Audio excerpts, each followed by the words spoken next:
నాతో నేనే రమిస్తూ ఒంటరినై అనవరతం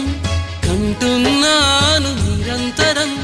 కలల్ని కథల్ని మాటల్ని పాటల్ని రంగుల్ని రంగవల్లుల్ని కావ్య కన్యల్ని ఆడపిల్లల్ని జగమంత కుటుంబం నాది ఏకాకి జీవితం నాది